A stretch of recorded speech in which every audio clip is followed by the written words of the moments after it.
go ahead and call to order this called meeting for March 6, 2021 of the Bristol, Virginia City Council.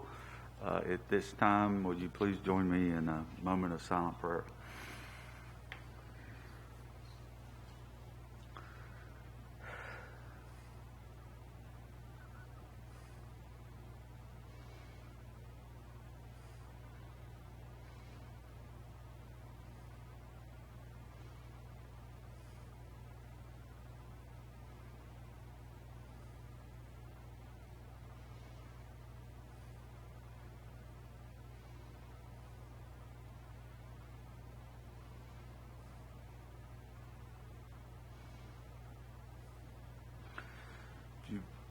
Please stand and join me in the Pledge of Allegiance. Pledge allegiance to the flag of the United States of America and to the republic for which it stands, one nation, under God, indivisible, with liberty and justice for all.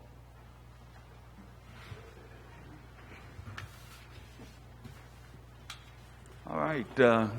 Appreciate everyone that's here, the staff, members of council, members of the public, people tuning in. As I've said, the last couple of meetings, this is, I think, the third kind of budget workshop we've had, and the idea is for all 5 members of council to discuss with city staff ideas and topics that help them in developing the budget. It is just a council discussion. There's no item on the agenda or place during the meeting necessarily for public comment, although there's plenty of opportunity either individually at forthcoming meetings and definitely as we get into the presentation and adoption of the budget, plenty of opportunities for the public to comment then.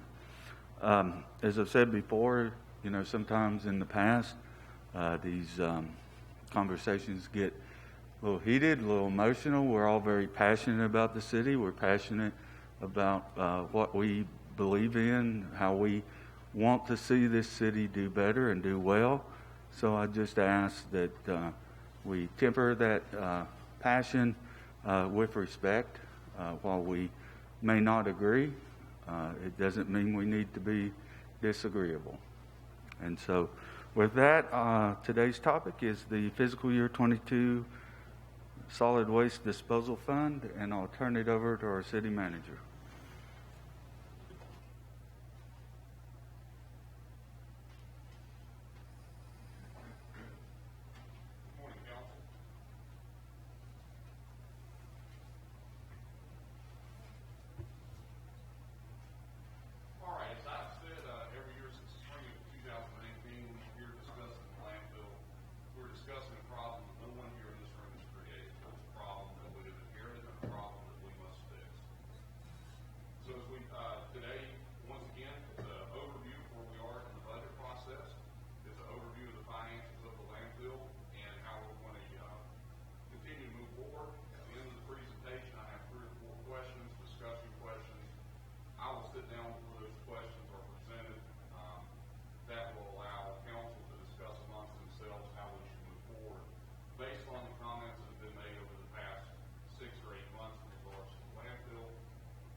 A month or so ago, I asked budget goals from council for the landfill after a lengthy discussion, and this is a list of the budget goals that I've received. All individual P&Ls have 0 to positive profits and no subsidy money from a city account. Pay cash for things like new liner, closure, and post-closure accrual. Pay down the debt as quickly as possible and don't incur any new debt. No incremental increase in debt and restructure, refinance, or pay down before 2021. Set aside fund to cover capital needs, accrued expenses, post-closure liabilities, and reduce debt burden.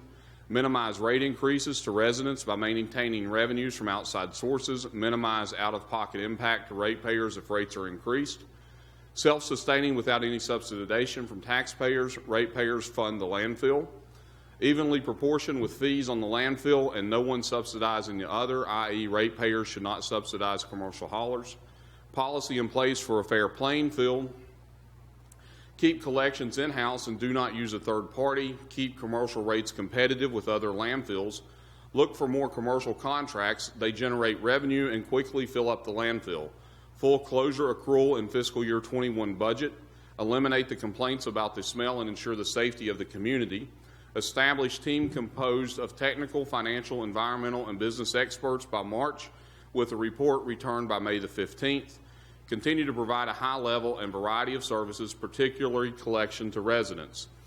These goals were put in no particular order, and it's a mix of all council goals that I received in regards to the landfill. My goal, the landfill should be self-sustaining in order to eliminate the audit finding. Audit findings, this has been in our audit for years. Management and City Council have implemented some operational changes to the Solid Waste Disposal Fund over the last few fiscal years in order to see an increase in operational efficiency. Also, transfers have been budgeted and made from the general fund during the last 3 fiscal years instead of continuing to increase the advances to the Solid Waste Disposal Fund, which management determined would not be possible to repay. Only amounts that will be repaid within 1 year should be recorded as receivable and payable between funds. Continued efforts to monitor these results and implementation of changes should be maintained to make proprietary funds self-sufficient. Cause of condition, rates charged are not sufficient to cover cost. What is an enterprise fund? I've reported this every year since spring of 18, a fund established by a governmental entity to account for operations of an enterprise activity. Enterprise funds generally are segregated as to the purpose and use from other funds and accounts of the governmental entity with the intent that revenues generated by the enterprise activity and deposited to the enterprise fund will be devoted principally to funding all operations of the enterprise activity, including payment of debt service on securities issued to finance such activity. In some cases, however, the governmental entity may be permitted to use funds in an enterprise fund for other purposes and to use other funds to pay costs otherwise payable from the enterprise fund. Solid Waste Disposal Fund ending net position on June 30th of this past year was negative $25.5 million. We have seen this same number increase over the past several years as I present this. Landfill total cost to the city to date, outstanding GO debt is $34.9 million. Transfers from the general fund that were written off in 2016 was $22.1 million. A negative net position of $25.5 million. Total cost of the city is $82.6 million. Previously in 2018, I believe that number was somewhere around $78 million. Solid Waste General Fund transfers, you can see since fiscal year 15, we have attempted to decrease the amount of transfers from the general fund. And you can see in fiscal year 18, we had $886,000 and $886,680 transfer. Fiscal year 19, we reduced that by about $300,000. We kept it the same in fiscal year 20. Fiscal year 21, you see a transfer of only $106,410. You have to remember we did this last year due to the fact that we chose not to fund the liner this past year, due to the fact we were in the midst of a global pandemic and we wanted to reduce any sort of potential rate increase to customers, so we chose not to fund the liner. Last April, SCS provided, and you all have received this report, have provided potential rates, scenarios for the city as we move forward and what those rates would look like. And in fiscal year 21, our rate based on SCS's analysis should be $44.55, and you can see it incrementally increase over the next several fiscal years. This is with the current operation as it stands and the city funding the tipping fees. Scenario B is the current operations with the residents paying the tipping fees. You would see that the rate in fiscal year 21 would be $46.20, and in fiscal year 22, the budget year we're discussing now, would be $49.90. Let me go back here real quick. In fiscal year 22, current operations with city funding the tipping fees, the rate should be $47. Scenario C, city waste only, no outside city waste accepted. You can see if this was the case in fiscal year 22, the rate for residents would be $68.21 per month. And then scenario D, no landfill operations. This is where we would either lease or sell the landfill disposal piece, and that rate for this coming year would be $47.22 as well. However, over the past 2 years, I've attempted to lease or sell the landfill operations, and that has come to no avail. So where are we now in the budget process? Estimated revenues for disposal side is $2.785 million, an increase of $107,000 from fiscal year 21. Collection revenues is $2.867 million, a decrease of about $38,000. Disposal expenditures is $3.367 million. And in that is an increase of $762,805. That's one new full-time employee, a new excavator. The excavator that we're replacing is a 2011 model with 10,000 hours. And a compactor, which is on a lease. That lease expires this year based on conversations with David McConnell. If we choose to keep the compactor, then we're responsible for all the costs associated with that compactor moving forward, and it is basically at its end of useful life according to Mr. McConnell. And also we have liner accrual included as well. In the collection expenditure side is a budget of $1.03 million, an increase of $52,000, and that includes a new rear loader for the collections division. Solid waste budget process, where are we now? At the moment, we do not have any funds allocated to be transferred from the general fund based on comments that we have received from council and the goals that were presented, so no transfer has been put in place. We have a liner accrual of $600,000, which many of the council's goals suggested we have the liner accrual. And we also have post-closure and closure costs as well of $300,000. So currently we are at a budget shortfall of $915,446. So this is the overview of where we are in the budget process for the landfill. You can see we have almost $1 million difference that we have to make up between now and April the 6th when I present my budget. So what I'm going to do now is present some questions. I will take a seat for questions.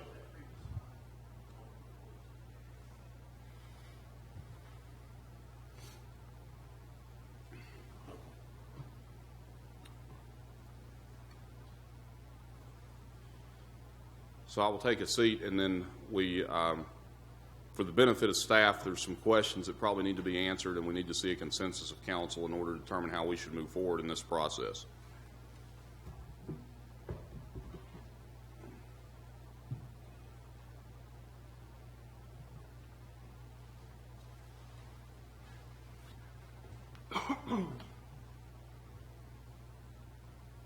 So the first question is, and a discussion item for council, because this has come up time and time again as we have moved through this process, and really for us to be able to go forward, staff needs to determine whether or not accepting city-only waste is something that council desires to do. If that's something council desires to do, we need to know that in order to be able to prepare the budget as we move forward. I'll open up the floor for council to have that discussion. I got one question on the numbers. On that 3.3, the expense side that you show there on the disposal expenditure. Yes. Is that disposal the commercial plus the city collection and in one lump sum? That's the disposal piece of the solid waste disposal fund. But I mean, that's all trash going in. That's not just the haulers, right? That's the cost of That's everybody, the cost of the disposal fund. of everybody to dispose Right. the trash in the landfill. Right?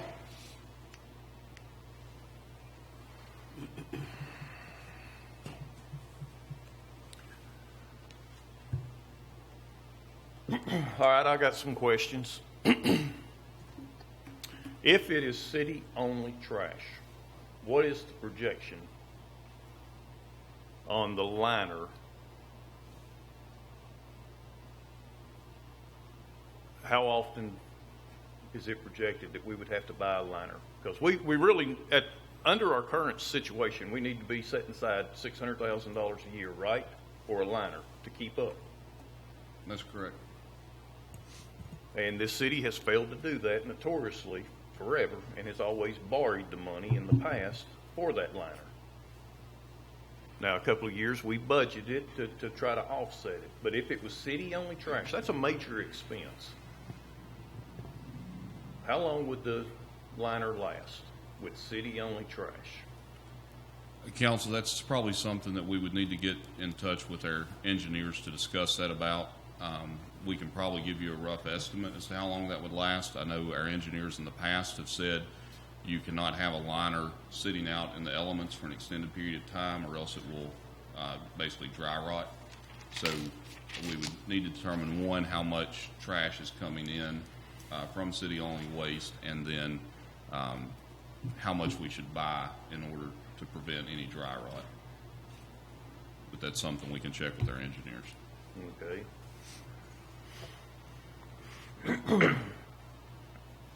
And two, if we was city only,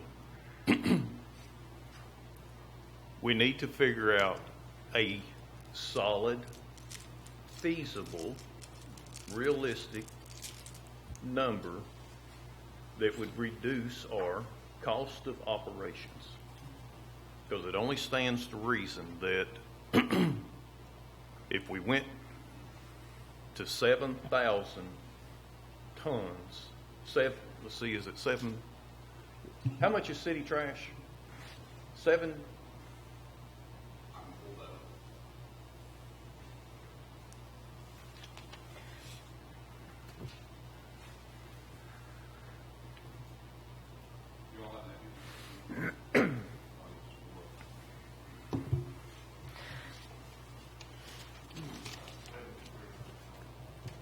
Yeah, while you're pulling that up, I want to know each category, like the citizens plus businesses plus the commercial, how much tonnage each category has. So if it's 7,300 for the citizens, is the businesses about the same, or is it less than that? And how much for the commercial haulers is moving in there on a tonnage basis?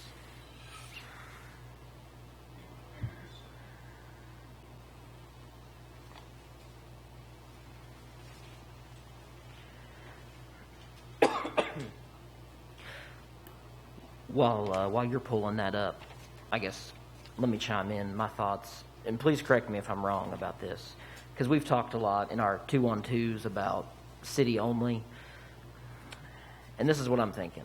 In a perfect world, it could be a city only landfill, city only trash going in, but where we're at now, I think the biggest expense we have is that debt, the debt with the landfill. And is it true that the income from the commercial haulers pays a lot of that debt? So if that income goes away, that's out of balance as far as how do we make not just the operations at the landfill, but the debt payments being the big thing. Yeah, if it wasn't for the debt, we wouldn't be having this conversation. I think the debt's the big problem, I guess, in my mind. But I mean, there's a lot to look at, but I think the debt is kind of the big thing that sticks out to me as I don't know if I'd say the biggest issue, but a real big issue. I think what Anthony said is a good observation. I mean, anytime you got anything and you got debt, right? First thing is, what do we do to stop that debt from growing, right? We don't want to exasperate it over time, right? So we still have a little bit because we're still subsidizing. So there's nothing we can do about the sunk cost, which is the debt we've already incurred, right? We're obligated to pay that. But what we can do for sure is try to put a plan together where we don't add to that to start with, so we're not making that problem worse. And then figure out after that, we don't have to worry about increasing the debt. What do we got to do to try to pay down what we've accumulated, right, in a reasonable manner? based on the operation, right? So, so any business looked at this, they would say either I get out of the business completely, or I figure out a way to stop the cash going out the door, right?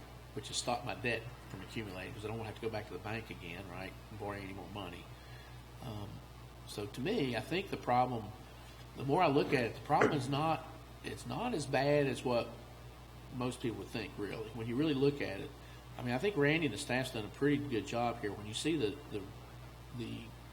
money that we were transferring, what was it, 3 or 4 years ago, it was $1 million, right? Well, now it's only $567,000, right? So that's come down by half. So if we were to focus on that number alone and try to get that 567 down to, 0, and anytime you do that, in my opinion, it's hard to do it all at once, right? You gotta, you can't say we solved this big problem like overnight. We put together a reasonable time period, right, to try to keep pulling that down, right, to see if we can get there.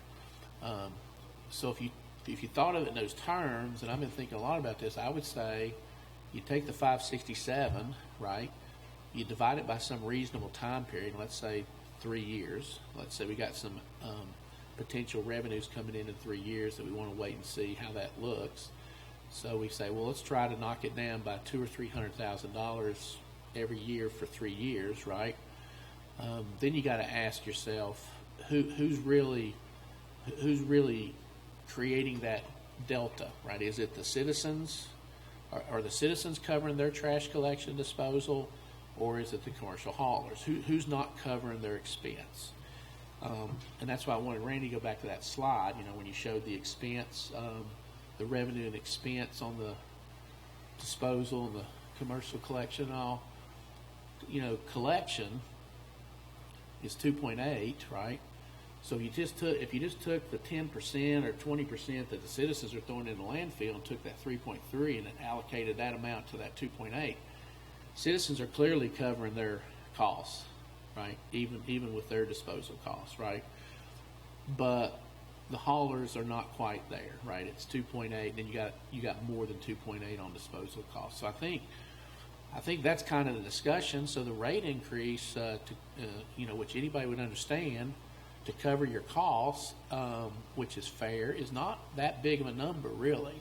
For 130,000 tons, or whatever he's going to tell us the commercial haulers pull in there, at a $300,000 or $400,000 number a year, that's just, what is that? That's just a couple dollars, right? A couple, $3 a ton, right?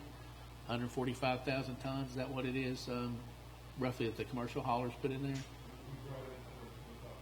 Okay, so 125,000 tons. So if you increase the rate just $2, right, per ton, that's 250,000.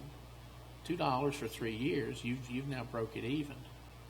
So that's a very reasonable approach, right? Which I don't think that burdens the commercial haulers that much. I think with fuel increases recently, they're probably seeing more on that side than they are, on that side. So I think we got to think in those terms, right? Just don't try to do it all at once. Try to do it over a reasonable time period, and 4 years is okay too. Just as long as we got a plan to get there, because you don't want to shock the system.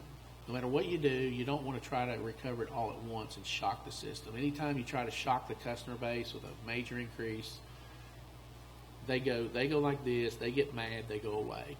But they understand reasonable increases. They understand reasonable cost expenses going up. Everybody has that, right? So anyway, that's my input as I look at the numbers that Randy created here. I think that's what it tells me just looking at it. Well, just to echo some of your comments, we have lost 2 fairly large consumers due to competitive prices at other landfills. Sure. Yeah. I know for a fact there's one landfill that took a consumer of ours. They're charging $15 a ton. And then there's another landfill where someone went for, I think, less than $20 a ton. We were charging them more, but they went somewhere else. So, it's basic economics. What's the price theory? And yeah. That's going to happen. You're going to lose customers, but you got to keep working on the cost side, right? Try to figure out ways to reduce your cost of disposal. But it gives you time to sort out how the market really reacts, right? Maybe that's it. Maybe you won't lose anymore. Maybe it'll only be another 5% of customers. You'll find where the price point is, right, to where the market will bear that, and then you'll know at that point what you can do next.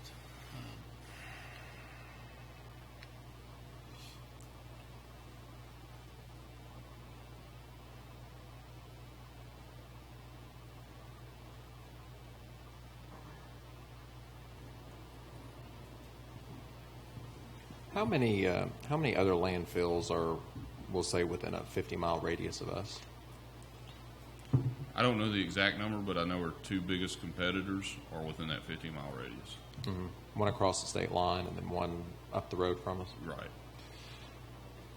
I think that the problem that we face, just like you kind of touched on with commercial haulers, is that they have a lot of options. You know, they have a lot of options of places to go. And it really comes down, you know, if it's just me as an individual who's going to go across the scales and pay a rate, that's something I'm going to do twice a year, 3 times a year maybe. When you get into volume, you know, they will go to a different landfill if they're saving 30 cents, you know, on the per ton price, I guess, right? Because the contract that we lost when we raised the rate, it was it about $300,000 a year that we lost? I think it was upwards of 400,000, closer to 450. That was a big hit for us to lose. And I'm of the opinion, I know when you went through the goals at the beginning, I'm of the opinion that we need to be as competitive as we can with commercial haulers, with rates, with the other landfills, because, you know, that's where a lot of the money comes from. Where a lot of our money comes from is commercial haulers. And I just don't see a reasonable way that we could do city-only trash without putting an undue burden on the residents with a much larger monthly fee. So I mean, that's that's the crux of my argument for why I have a problem with going to city-only trash, because it would put a large burden, from the numbers I've seen, on residents.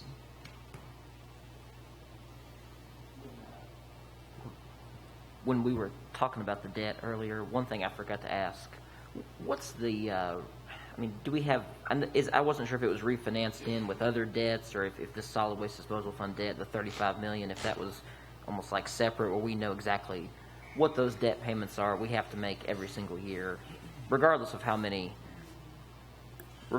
commercial haulers and what the rate is for ratepayers here in the city. That's a fixed cost that we have to pay. Every year in our budget, we allocate exactly what our debt service payment is in regards to that debt, and it's typically running $2.5 million. Okay.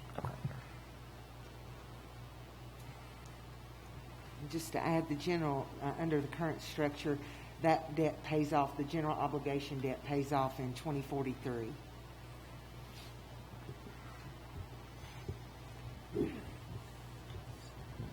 All right, I mean, this is a discussion that we need to continuously have, and we all need to be level-headed about it, and we all need to ask questions in scenarios. Let me see if I'm right on my numbers. You say there's roughly 125,000 tons going across the scales from the haulers. Everybody. What? That's the entire tonnage that comes in. City included? So you get probably 115 or 118. Let's go with the 118. If we go with 118,000 tons at an average hauler, their contracts are $18 to $20 a ton, correct? So we're going to go with $18 a ton.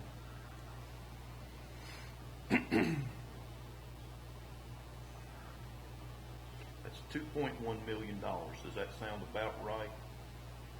That the city is getting in revenues, No, ratepayers? it's 2.8 million, isn't it? Yes, well, 2.8.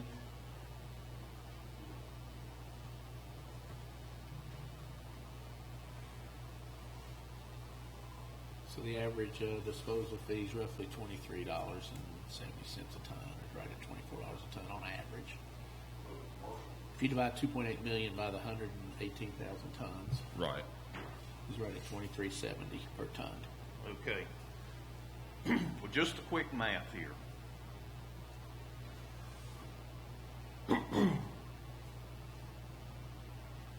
We have roughly 7,000 residential customers. Am I correct on that? That's correct. Now, don't nobody's heads explode. Let's give me a minute and let's absorb this and have a conversation. I'm coming up with to scrap the haulers and do away with them and have city-only trash. We would have to increase to make up that shortfall $33 a month. So that would be a $66 a month rate for our citizens only. Now, if that is a number to replace our lost revenue, if we had our haulers go away, then that $66 a month is what we would have to concentrate on to get it down to the smallest number that we could get it to and provide the services in this city. Are we going to be able to save hundreds of thousands of dollars annually on a liner? Yes, we will. Are we going to be able to save hundreds of thousands of dollars on equipment? Yes, we will. The cost of fuel is going to go down astronomical because we're not going to be consuming it. There is line items that we need to look at every aspect of operations if we was city-only trash and come up with a realistic number in savings. Because if we can take this $66 and knock off $10, then we're down to $56 a month for our ratepayers. And we have a landfill that will last for over 100 plus years. Okay? Now, as time goes on, we still try to tighten our belt as much as we can. The debt is going to be getting paid down, blah, blah, blah, blah, blah, blah. Time then becomes our friend, not our enemy, with this post-closure and closure. This is a scenario we really need to look at. Now, we are a governing body.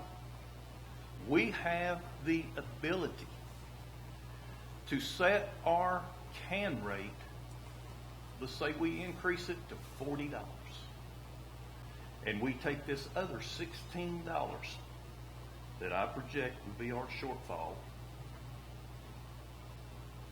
and we give our residents a tax break on another side that we're taxing them. And it's an offset. We give them tax relief over here, but we increase it over here. This is a scenario that we really need to look at, because these haulers, I'm telling you, as a citizen in this city, I do not appreciate the fact that I'm paying $396 a year to have 1 ton picked up in front of my house. And these haulers are crossing the scales at 16. I don't like that. No, they're crossing the scale at $24 a ton on average. Okay, $24 a ton. Okay? I don't like the fact that if I don't want to set it out in my yard and look at it all week long, if I load it up and take it across the scales, it's $35 a ton. It's out of balance. And we need to keep talking about this, and we need to figure out what is a realistic scenario that is fair to our ratepayers without any subsidizing million-dollar companies crossing those scales on this city's taxpayer and ratepayers' dime. We can do this because we have the ability to offset other taxes.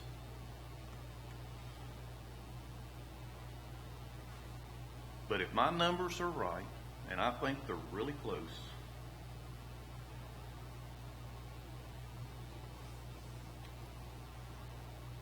we're less than $20 away from being a city owned.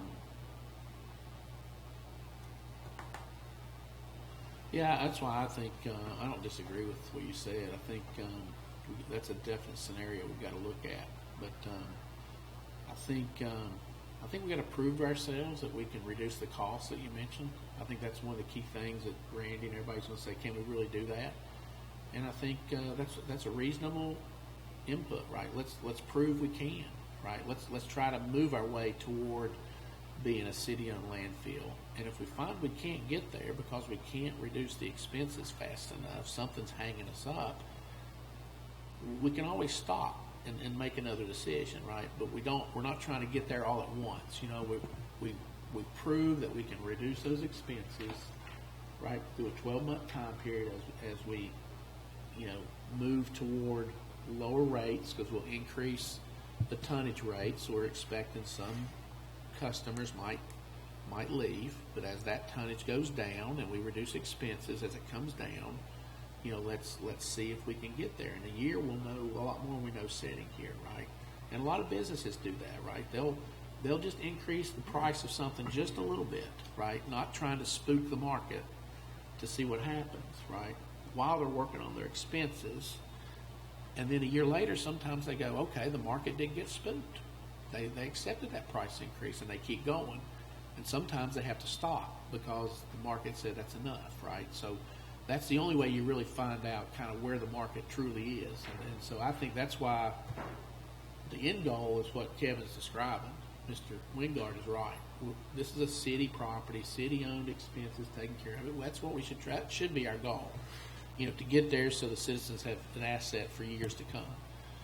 But we got to figure out a way to kind of show we can get there without trying to get there all at once, because it could be a disaster if we try to do it all at once. Yeah, and I understand that. And here's another thing, too. I mean, Mr. Mumpire is totally correct in the fact that you can't just do stuff immediately. It's all planned. Time-sensitive increases, you gotta work that. But here, hopefully in 18 months, we're going to have a casino that is going to be pumping millions into our budget. Here's another long-term scenario that we could do with an approach on this landfill. I promise you that if we took our real estate taxes from $1.17 per hundred down to 50 cents per hundred because of all the millions coming in from the casino, ain't nobody going to gripe about a $66 rate on a trash can. We can use future revenues to get this landfill self-sufficient.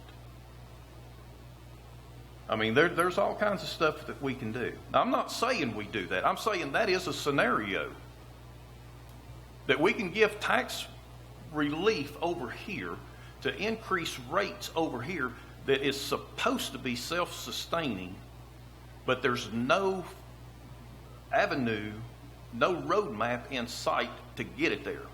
We need to keep talking about this, and we must keep talking about this till we find that path to self-sustainability on this landfill without crippling our ratepayers, without taking money from our taxpayers. We can do this, gentlemen. Let's just be very, very creative and look at every option.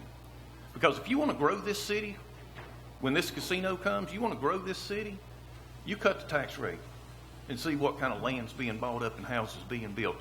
That's why the vast majority of your really nice houses are outside in the county. You can go build twice the house with half the taxes annually. So if we cut our tax rate, we'll get those big fine houses back in the city. Yeah, that's what I was going to say. That point right there is really important for us to think about, because everybody knows the casino's going to be here within 24 months to 30 months, right? Well, people, businesses, and people thinking about moving here and establishing a residence or a new business to take advantage of that operation out there, they're looking at those things now.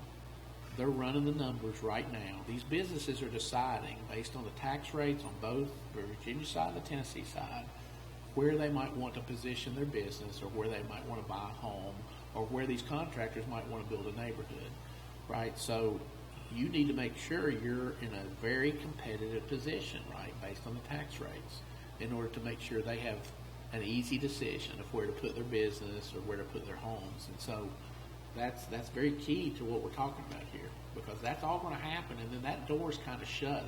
That growth spurt is going to be quick, and then it's going to just kind of stabilize.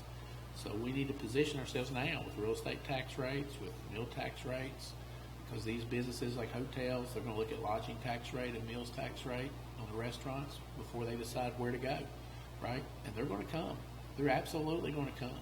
You know, you're going to see the other end of town flourish, but you don't want to scoot just 100 feet, right, over toward the Tennessee line. You want to make sure you're in a good position. I would agree that I think we should look at reducing the real estate tax rate, you know, when the casino happens, but keeping us specifically on your discussion item, which is there a consensus to accept city-only trash? So I want to address a couple things. Talking about the commercial rate being on average about 24 for commercial haulers and being 35 for residential trash. The analogy that popped into my head was, say I'm a distributor, I'm selling these bottles of water, and I can sell them to Mr. Farnham for $1 a piece. But if I get a contract, and it will say about 2/3, I can sell him 30 bottles of water a month for $1 a piece, or I can sell it on a contract to some company, 1,000 of them for 67 cents a piece. I'm going to turn a much larger profit over the long term selling at volume. And I think that's the whole idea behind the commercial haulers. You know, they pay less, but they frequent us more often. So I think that's why we need to be competitive with commercial haulers, and, you know, maybe give them a little bit of break over the $35 so they're not paying that much, but the reason being they're bringing in a lot more product. You know, we have the product to sell, being the space in the landfill. They need the space, so they pay a little less, but they produce more money for us. As far as the assertion that we would need or want to have a landfill that's 150, 200 years old. So I did some research. The oldest landfill, the first modern landfill, was the Fresno Municipal Landfill, and that was 1935. And it closed in 1989. So it lasted 54 years. So I think we have to think about unintended consequences if we have a landfill that's open for over a century or 2 centuries. You know, we don't know what the environmental effects are for a 150 or 200 year landfill. And just like we had talked about with SCS, we don't know what will happen to the liner and how long it'll last if it's exposed to the sunlight and to the outside environment for that long. So there will be a whole lot of unintended consequences, I would think, if we left it open for, we'll say 3 times, maybe 4 times longer than the very first and longest lasting landfill in the country. So I don't know that we want to experiment on that. Okay, with all due respect, your scenario on selling a bottle of water for $1, 30 bottles, or selling 1,000 at 66 cents. That scenario is correct under normal circumstances, but however, your bottle of water that you're selling bulk at 66 cents cost you 78 cents because of debt. So you're making money off of the single item, but you're losing money hand over fist because of your debt.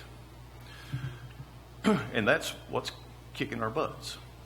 Now, what is the long-term effect on the environment for having a 100-year-old landfill? We don't know that yet. There's not a 100-year-old landfill in this country. Okay? But still yet, that landfill closed after 54 years. It's not going nowhere. One day, it will have its 100th birthday.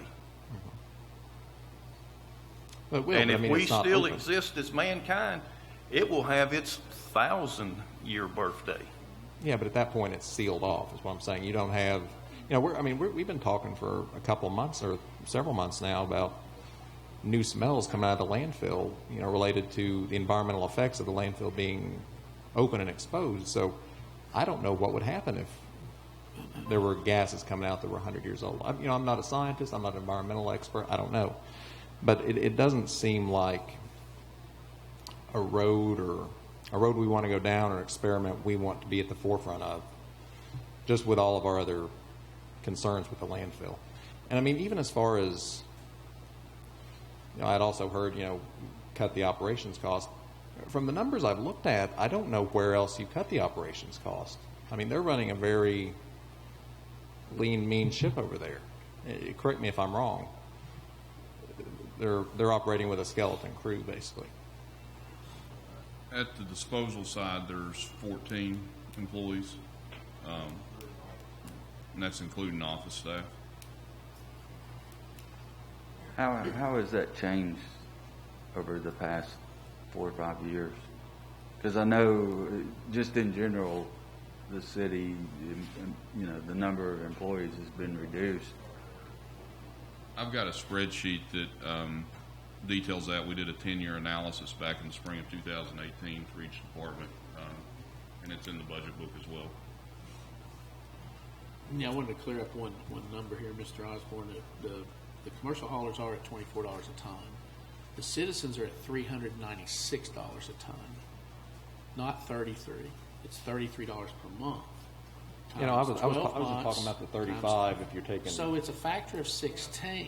Yeah. Right. So volume doesn't explain that. No, I was talking about the 35 if you or me just personally go take across yeah. the scales. So I understand. citizens are paying almost $400 per ton. And under, I can do the math too. If we go to this 100-year landfill option, if we want to talk per year, if we raise to 66, that's almost $800 a year that citizens are paying to have the same amount of trash picked up. So I mean, that's an undue burden to put on people to go from 33 to 66 all at once. Well, let's change the conversation. I somewhat agree with Mr. Osborne. I don't necessarily. I don't want a 100-year landfill. I don't want a 75-year landfill. I don't think anybody does. I think we wish the trash would just evaporate. Right? None of us want that.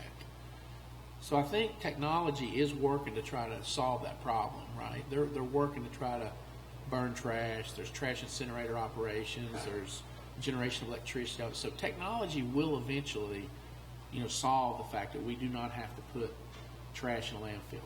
Things are turned into biodegradable. The government's putting restrictions on food products and their stuff has to be biodegradable. I mean, if you look at all the standards that we have to comply with on a product standpoint, both based on cartoning and products, it cannot be anything that goes in a landfill.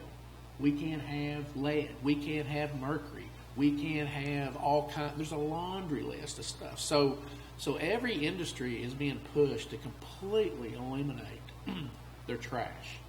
In fact, there's environmental standards, 14,000 ISO, that require you to get certified to where you've got a plan to get rid of all of your landfill trash.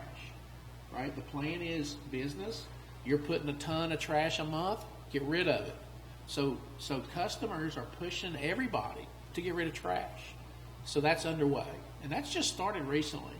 There's not been very many companies that went and got the environmental certification, but it's now started. And everybody's being pushed within the next 20 to 25 years to be out of the trash generation business completely. So technology is going to solve that problem. I think we just got a short-term issue, right? We've got to try to figure out to get it to break even, but think in terms of moving ourselves that way, right? Not that we want that, but we move ourselves to minimal trash intake to our landfill. And if we do that right, eventually we can cap it before it's even full, right? Maybe. If technology was able to come pick up my trash and I didn't have any to dispose of, maybe we can close it early is what I'm saying, right? So let's just kind of leave that as it's possible. We're not there yet today, right? But it is something that may be able to be done, right, eventually. But a lot has to happen. So just that's why I think you got to be kind of put a plan together that's a reasonable slope, right, to get us toward that. But none of us want that, and do it on a year-to-year basis over the next 2 to 3, 4 years. We're just taking a few more steps toward that, right? We're showing that we've got forward movement, and I think that's all the citizens really are after. That we're making a positive forward movement. Well, just so council knows, anytime we have a contract that comes up now for renewal, we are increasing the prices. So, I mean, we're increasing it, trying to be competitive on what we're hearing from other landfills. I mean, we're not increasing $5 or $7 a ton, but we are making those incremental increases in order to help cover some of these costs. Did you say what the businesses were? You said 7,000 tons of the citizens. What's the city businesses put in the landfill?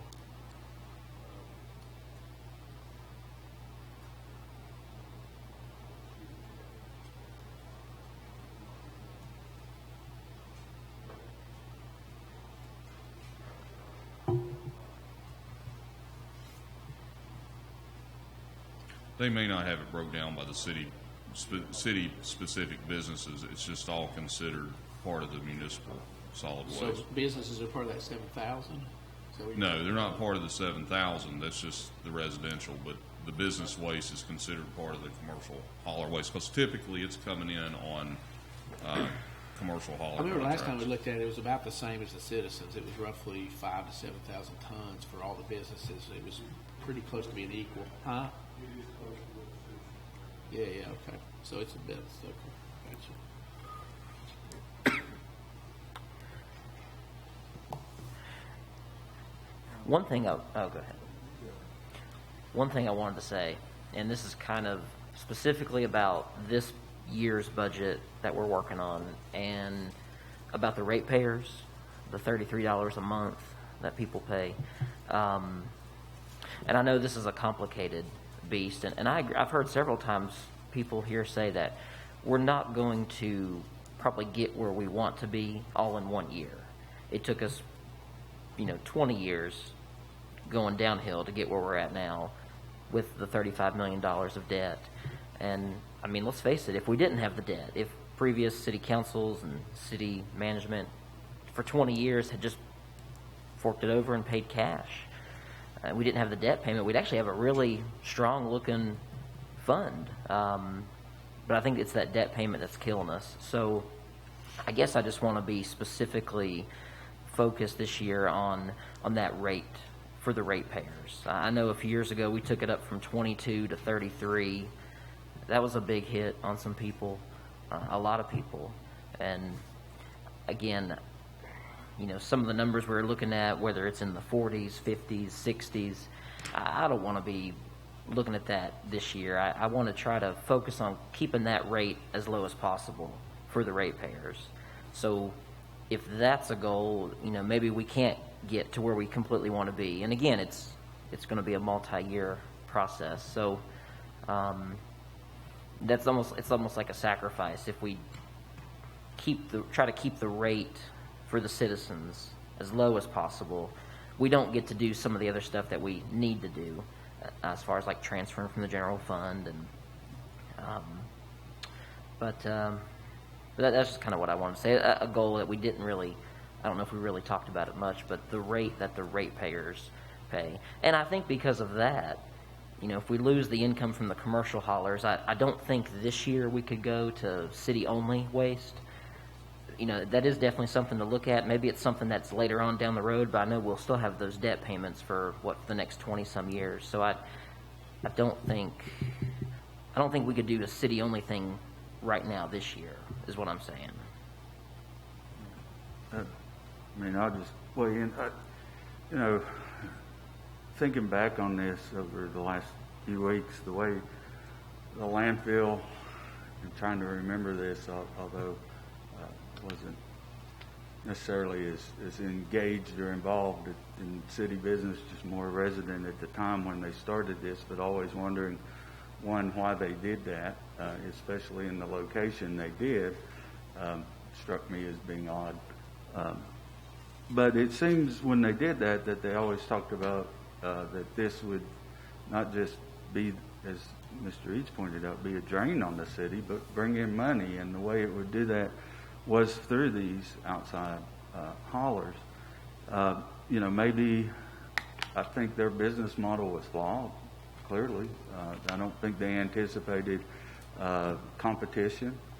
But, you know, the whole thing has been set up on that model.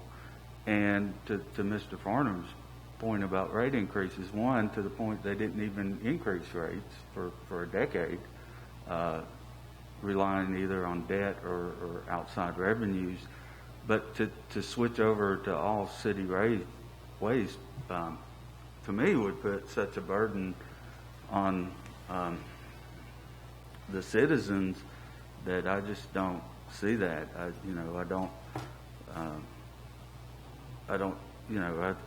To try to incrementally increase the contracts with the haulers, that's fine. At some point we may have to, again, I hope maybe not this year, but the same for the citizens, incrementally, very small incremental change. And you know, that's what struck me is for so long nothing was done. That, you know, I remember when last year before, when SCS came and they showed us that graph and it's flat, and it's like, here's where just, you know, keeping up with inflation, nothing. And so we're trying to make up this big gap just to get to where we should have been doing what we should have done. You know, if you take the money, if you were to cut out all the outside haulers, then that's putting the burden of the debt, of these liabilities, post-closure stuff, it's going to fall back on the citizens. So, again, you know, just to even talk about whether it's $66 or $56, I just, it's going to go up and go up very dramatically. I don't see that in my mind as being a way to proceed. I don't feel that's very good for our citizens. So. Okay, so it sounds like everybody's had a comment on this discussion item. Just to recap what I've heard, I believe what I've heard is that the city continues to need to look at potentially increasing commercial haul rates incrementally.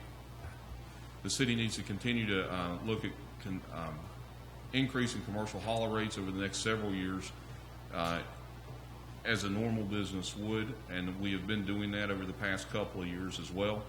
And then we also need to look at potentially how do we reduce the amount of outside waste without putting a potential burden on city citizens in the future, and then determine whether or not what the reduction in cost of the operations would be if we were to go to a city-only model.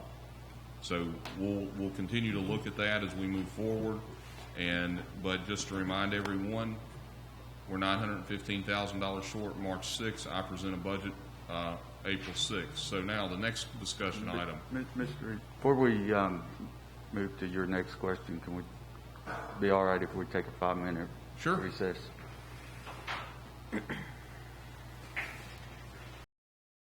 Number 2. So, as I was previously saying, we're a month out from the budget. And for me presenting the budget, we're currently at $915,446 shortfall. And there's really, based on conversations, based on goals, there's only several places to take in order to make this up. We have gone through the solid waste disposal fund budget at least 2 times, if not 3, with a fine-tooth comb over the past several weeks in order to reduce this shortfall, and this is currently where we stand. So I know council has made comments about not transferring from the general fund and making sure we fund closure, post-closure, and accrual. So the next discussion item, is there a consensus to reduce funding for the liner, closure, and post-closure accrual in order to help make up the $915,000 shortfall? Go back to the other slide. So I got a question. That 915, where's the 567 you showed earlier, the transfer? Is that part of that 915 or in addition to that or what? The transfer from the general fund's not in there. It's 0. Okay. So this is in addition to that. So you're going to have to transfer 567 irregardless of these 2 items? That's my question. No. Okay. I Clear mean, that up for me. there's several ways to do this. Right now, if you saw a 567 sitting in that top box, you would have a deficit of 385 or whatever that difference is. So you're showing that we have finally eliminated the transfer, but to do so puts us at that deficit. That's correct. If So, you want if you want to eliminate that, this is the deficit. In other words, some combination of those 3 boxes has to change to equal 0 in the bottom. That's correct. Okay. So, whoops, wrong one. So in order to, and then there's one other discussion item as well, but this will kind of give us a pathway. So is there a consensus to reduce funding for the liner, closure, and post-closure accrual? Based on the goals that I saw, that was really not something that really anyone wanted to do. And the other thing that no one really wanted to do was transfer from the general fund. So this is where it leaves you when you are at those crossroads. So I got a question for on the liner. Go back to that liner number. What was it? How much was it? 600,000. So what's the run rate on that? How long will that last based on the current estimates? We probably need to start working on at least the design portion of it in a year. So that 600,000 will last us only 1 year, or once you put it in, will it last us 2 years? That's my question. 600,000. We budget that for 1.8 million over 3 years. Is what we've budgeted for. The last time we purchased a liner, which was last year, and we paid cash for it, I think it was right around 1.2 was the final cost for that. Okay, so that covers 1 year then. That's 600,000. But yes. Okay, gotcha. Okay, so my question then goes to the shortfall that you're posting of a little over $100,000 for the fiscal year 20. You need to add in the $1.2 million for the liner, because that's taxpayers' dollars that we paid for a liner. So actually, technically, in 2020, instead of $100,000 shortfall, we're 1.3 because we paid cash for a liner. That was tax dollars money. Now, am I right or wrong on that? No, sir. We actually completed the purchase. Go back to the transfer page, Randy. We actually completed the purchase in fiscal year 20, and then the amount of that transfer was $567,480. And if you all remember, the purchase of the liner, which we budgeted 1.8, and it ended up being around 1.2. Came from several sources, a piece of which was the last debt that was issued. About $500,000 of that 2016 debt that wasn't spent on the 2016 liner went toward it. But then the rest of it was paid with solid waste disposal fund cash, which includes this $567,000 transfer. But it was paid from Fund 4. It was paid from the solid waste disposal fund. Okay.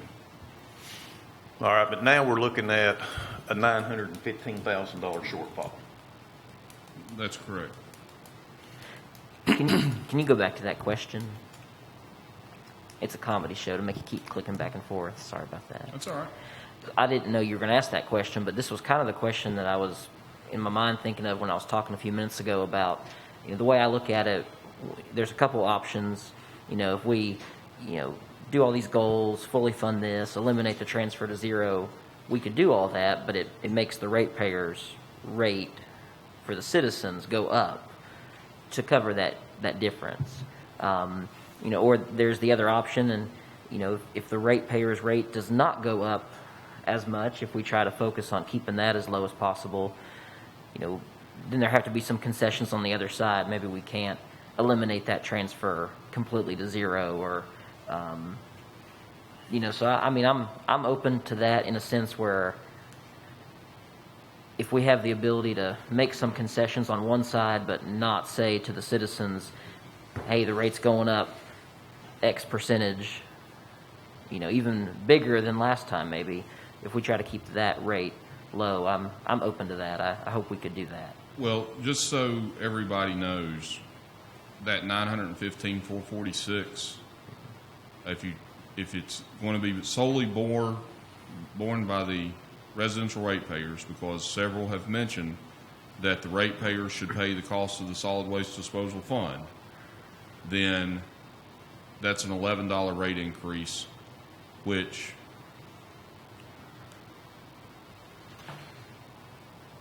is right near where SCS suggested we should be at in fiscal year 22. But here's the problem. But that's assuming the citizens bear the brunt of that 915. Right. If you divide that by the total trash intake, it's not that number, right? We see my numbers here, just real quick math, for the haulers to absorb that. Instead of them averaging $24 a ton, they should be averaging $31 a ton for the haulers to absorb that. And It is, we've got to get away from the rate payer, the 7,000 rate payers. We've got to get away from them footing the bill for everything up there. So we've got to figure out a much fairer system. Because I can tell you right now, I'm only one vote here, but I will not ever vote again. And I did vote for the $33 increase because we needed it. But the longer I'm in this seat, the more I learn and blah, blah, blah. So if you allocate, But I will not vote for another increase on the ratepayers with these haulers not being affected. Yeah. They have got to step it up. We got to get better balanced. And we got a lot of work to do. We got to figure this out. Well, you've got to allocate costs. When you're dumping 118,000 tons in there for the haulers, you're dumping 7,000 tons for the citizens, and you got a $600,000 liner. You got to allocate it as a percent, right? You should look at what 90 or 94% of that tonnage has come from the haulers, right? So 94% of that 600,000 should come from the haulers. That's the cost of doing business. That's the cost of putting your trash in there, and that's that's $4 or $5 a ton. So it takes that 24 average to about 29, just to pay for that liner from the commercial side, and that's the fair way to do it. That's and in fact, how OptiNet operated. The state required the telecommunications to be split up that way, right? And the cost to be allocated very fairly, right? So, and businesses do that. So that's the way you got to do it, I think. We got to think about putting the percent on each of the sides in an equal amount based on how much trash they're putting in up there.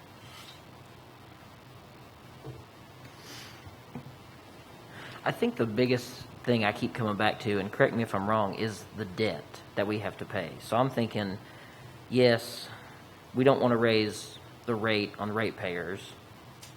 We don't want them to be paying more than what's fair. But if we do jack up the rates on the commercial haulers, or just tell them to go away completely, we lose that income, but we still have to pay the debt. So that would almost even put more pressure to raise the rate on the ratepayers, the citizens, even more if that happened. But I think it all comes down to because we have that debt is the problem. Well, absolutely, and that's why, my numbers are showing we can have a $66 a month and eliminate the haulers, okay? That's worst case scenario. That's worst case scenario. Now, can we work on that 66 and get it down? I really, truly believe we can, okay?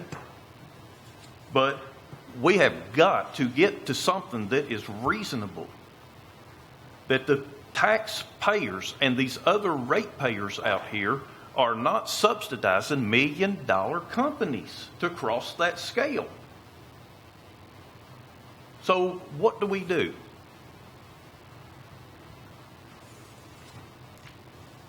We can figure this out. We don't have to charge $66 a month on top of all the other taxes that we levy on these citizens here.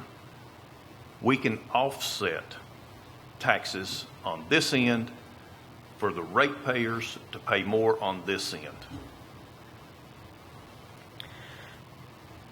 $66 is worst case scenario. 2 times where we're at. We're a private landfill.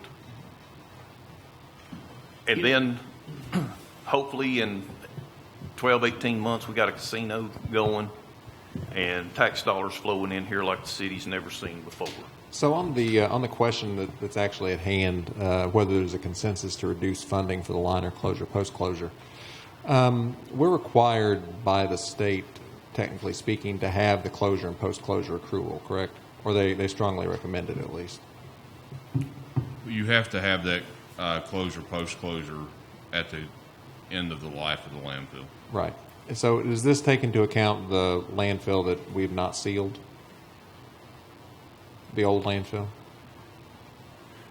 These what numbers? we've included in that? Yeah. There's a piece of that would cover part of that. When did DEQ give us? They gave us an extension on the old landfill, didn't they? They haven't formally given the extension yet. That's in process. Okay. How do you know? I don't know if you want to talk about it since it's not done, but do you know how long of an extension we're looking at? We've asked for 10-year extension. Ask for 10. Do you think that that's reasonable? Based on conversations that I think Wallace has had with DEQ, and that'll probably be the last extension we get for that landfill.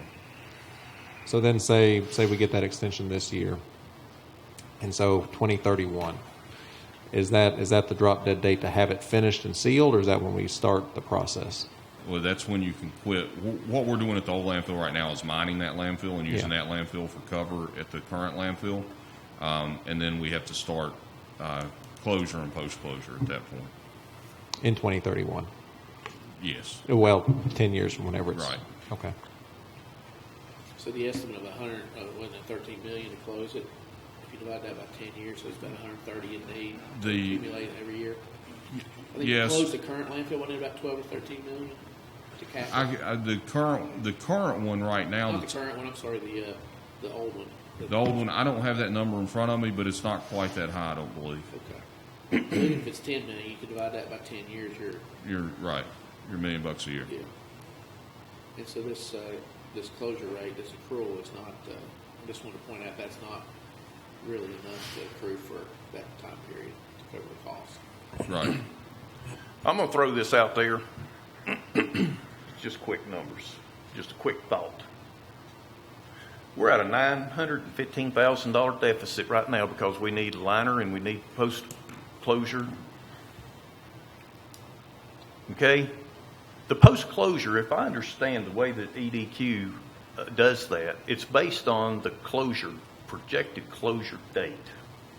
Right now it's $300,000. But if we had longer time to work with to close that, it may be $150,000 instead of $300,000.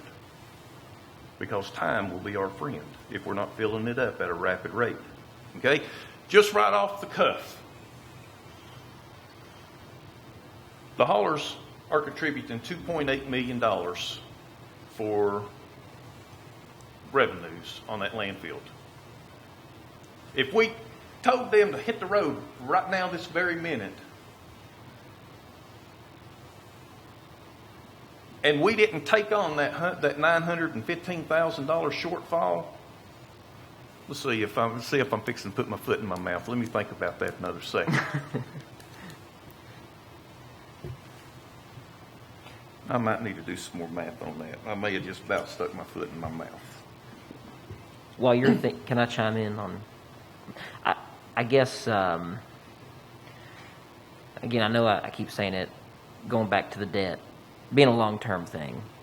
And I know we're talking about some big long-term approaches that we need to take as far as the debt, the closure and post-closure, but thinking more or less in the short term, which maybe isn't the best to do, but just specifically this budget year. You know, I know we're coming out of a pandemic. A lot of people have gotten sick. A lot of people lost jobs. I don't want us to go out there next month and say, okay, you know, this is the new trash rate. It's going to be up in the, you know, whatever, 40s somewhere. I would hope that we could, you know, do what we can to keep it below 40, still in the 30s, close to where we're at now. But I understand the lower we keep the rate, the more concessions we have to have on the other side as far as the transfer, Well, and I would also say the less money you put in for liner and post-closure and closure this year means you'll have to make it up the following year. Mm-hmm. Well, and I mean, that's, you know, to me, the post-closure, the debt, these things, these are long-term, even just to end the transfer. I don't think you do that in one budget cycle. You know, we talked earlier about things that are incremental, and there's where, you know, are we making progress towards that goal? So, you know, I think that to me is important. I think what Mr. Farnham just said, realizing we're coming out of a pandemic, we still have a lot of uncertainty this year. So, you know, I don't want to do anything that's going to put an undue or more burden than we have to on the citizens through the rates, although, you know, knowing that it, again, when you look at all those studies, at some point we're going to have to increase the rates. We should anyway on an incremental basis just to keep up with cost of operation inflation. So if we put that off, it may mean a bigger jump, which is what you want to try to avoid. But you know, I think regarding the post-closure and the closure, there might be other ways we can get at that. I mean, should we be fortunate enough to end the year with some surplus funds, maybe we can allocate those specific. You know, in the past we've just been building up fund balance. Maybe that could be an area we could allocate. You know, the debt, that's such a long-term thing, but I've thought about that, and you know, you've heard it mentioned, well, the casino's coming. We haven't received any money yet, and it'd be a few years before we do, and everyone, I think, agrees that a large portion of that should go to help reduce our debt, to give us some breathing room. Well, you know, when we do that, and hopefully we will, and make some good strides in that debt, the debt we ought to reduce is the debt associated with the landfill. I mean, it's all GO debt, but I think, you know, doing that would help square up the balance sheet and take some pressure, particularly off the landfill, while in general reducing the city's debt. I mean, reducing just GO debt that's not related to the landfill would help the city's debt limit, but it still doesn't help this problem. So when, you know, later on, but those are things later on down the road. I think just for this budget cycle, to as much as we can to move towards we know the direction we need to move in, but as long as we're moving there, but to eliminate the transfer completely, if that's the effect it has, then, you know, I'd be willing to look at some other options. The current liner that's in there, how long will it be before you'll have to replace it? Current liner, the one that's in there, what? So it will last another year. Okay. So we'd have to buy the next liner. How long does it take you to prep and install? We usually start 50. Okay. But then, after the cost will follow. Yeah. Well, it's sort of what the mayor was saying, and I understand what you're saying about, well, if we sock away less money now for this, we have to pay more for it later. And again, I'm hesitant to say it, but maybe when there's a casino here and there's supposed to be all this additional revenue, maybe there's a revenue plan, and a portion of that is going for debt mainly, but also making sure we're not just catching up, but we're ahead. I want to remind council too that there's a certification process that has to be signed off on every year, that we are putting money aside for closure and post-closure. Yeah, absolutely. And it puts management in a bind when we're not properly funding closure and post-closure when it comes to that certification process. Yep. And that's something, if all of you all had to sign that certification process. I wouldn't sign it. And I don't think council should expect management to sign that certification process either You're absolutely right. if we're not willing to fund the closure and post-closure piece. But if you all had to sign that under penalty of perjury, you wouldn't sign it. You got to accrue for the expenses, period. No matter how much it hurts, we have to accrue for the closure costs. And, I'm not disagreeing with what Mr. Wingard says. Potentially you could get that closure cost down if things were extended out some, but right now we're not at that point to be able to reduce that amount for closure, post-closure. And I don't think council has decided to go that route yet. So I would just remind everyone, when it comes time for that certification process, it's something, if we ask you all to sign it, you'd probably think long and hard about it. Well, that's why I wanted to know what the total dollar was on the one we have to close out. Because you got to divide, if they're going to give you a 10-year extension, you got to divide that out. We have to accrue for that. Right. We can't just ignore that. That has to be in the budget. Now, the other one, you can debate all day how long it's going to take before you have to close out the current active one. Well, But you have to accrue something. You're going to have to close it at some point in time. If I'm not mistaken, and please correct me if I'm wrong, somebody, but I think they base that on an estimate that DEQ comes up with as what that closure cost is and post-closure amount, and then they're assuming there's roughly a 25 to a 27-year period that this landfill is going to be open. And if I'm wrong, so. It actually is accrued for financial statement purposes. What you certify to DEQ is that this is the cost to close it. And the city has those monies available. But what you accrue for financial statement purposes is dependent on how long it accepts trash. For our current financial statement, June 30th, 2020, which shows the $25 million loss that Mr. Eads put up there, that shows the old landfill. That's the full cost of that, because you're supposed to accrue that money. You're supposed to set it aside as it's earning money. If it's no longer accepting trash, it's no longer earning money. So for those that are still accepting trash, the accrual is based on the percentage full, not the years.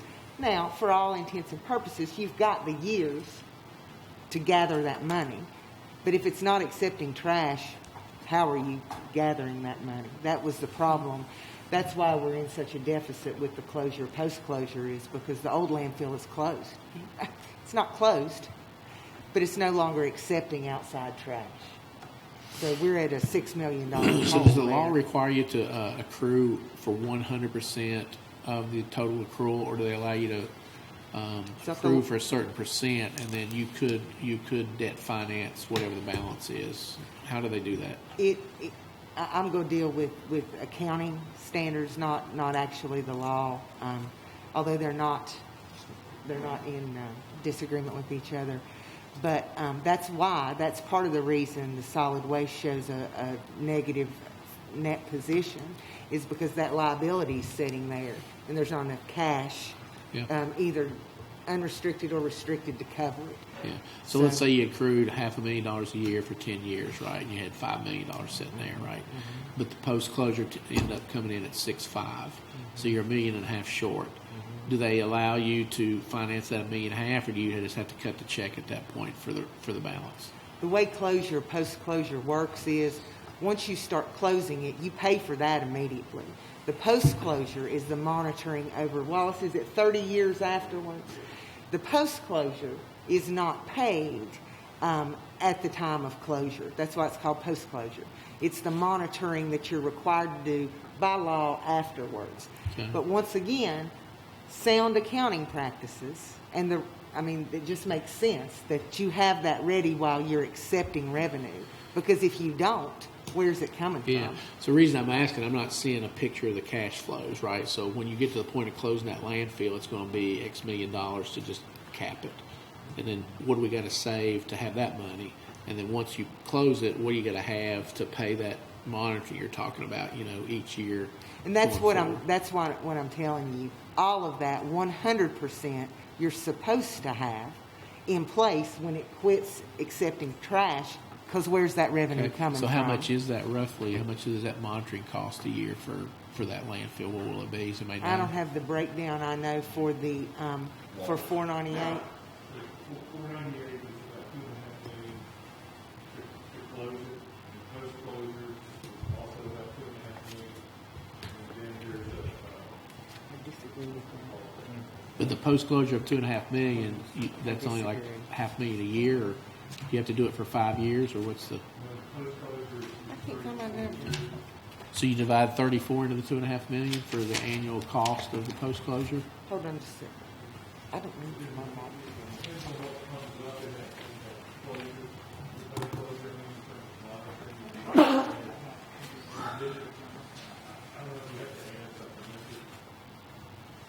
Well, I'm just saying, if we were facing the closure right now, we would have to hand them $2.5 million to cap it, right? And then next year we'd have to pay what?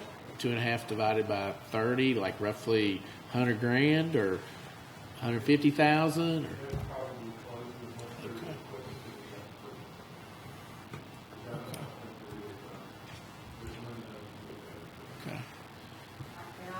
And in conjunction with what he says, that as of June 30th, that amount, that total estimate based on how full 498 is, I'm sorry, I'm misspeaking, it's 588, is that the permit number, is about $13 million. And that's the sum of what's it going to take for the city to close it immediately, and then what percentage of the other should we already have in place by the time we're about halfway through the useful life of it. so 13 million is a different number than the 2.5. So I still got to be clear here. I'm not clear yet. So that's the active landfill she's talking about, the 13 million. Okay, that was the one I thought we were okay. So we got to have $2.5 million set aside. If they give you a 10-year extension, we got to accrue $250,000 a year to have the 2.5 sitting there to pay, right? So that's a $250K for the budget, and then whatever $2.5 million divided by 30 years or whatever, you got to have that set aside to pay at least the first year, right? So probably another $100,000 takes care of the accrual. So $350, is that right? $350 would take care of it. I believe it's about $350 annually for everything based on the current numbers, based on the current data. Now, the cost to close that every year, DEQ makes us multiply it by some inflation factor. That is not a huge difference, but that explains why, Councilman Mumpower, that number changes from time to time. Yeah. So $350 you need to have accrued to take care of the old landfill, and if the current landfill estimate is 25 years at $13 million, you got to have another $520,000 being set aside to accrue for that. And as a council, we cannot ignore that. That, in my opinion, that has to be in the budget. You can't just. Well, I don't disagree. It has to be set aside. We have to be able to get to the end of the life cycle of this landfill and have the money set aside to close it. That's law.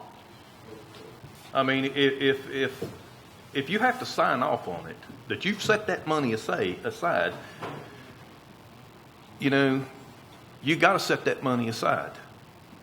But here is where we're finding ourselves today. We're sitting here with a $915,000 shortfall for the fiscal year coming up on this landfill. Somebody is going to pay that $915,000. Somebody's paying that. Now, is it going to be taxpayers? Is it going to be split and have taxpayers paying a portion and ratepayers paying a portion? Because we've heard all along that the haulers are not going to pay any more money. They're not going to do it. So there lies the problem. The cost of doing business under this current system is unacceptable. The business plan is a failure. A way to correct this is longer longevity. Your closure, post-closure, dollars set aside goes way down. The longer you can keep this landfill active. You won't need 300,000. You might be able to get away with 100,000. DEQ will set that based on the longevity that they're projecting with city-only trash. If it was city-only trash, we wouldn't be spending $600,000 this budget cycle on a liner. If no other trucks cross that scale other than city trash right now today, how long would the liner last that you currently have? Years and years, and not buy another one. Currently, it lasts 5 years because of UV degradation. Oh. But the next line is just small. Okay, but here's the thing. We've got dozers. We've got dirt. We can bank dirt and keep the UV rays off of that liner until we need to pull that dirt back and start going up with trash. We can block the sun from it. We're talking years and not spend $600,000 right now. And DEQ, I know, would reset the closure and post-closure. This business plan is a disaster. And the blunt people carrying this load is our ratepayers and our taxpayers. And the haulers are getting a Cadillac ride. And it's not right. We've got to fix this.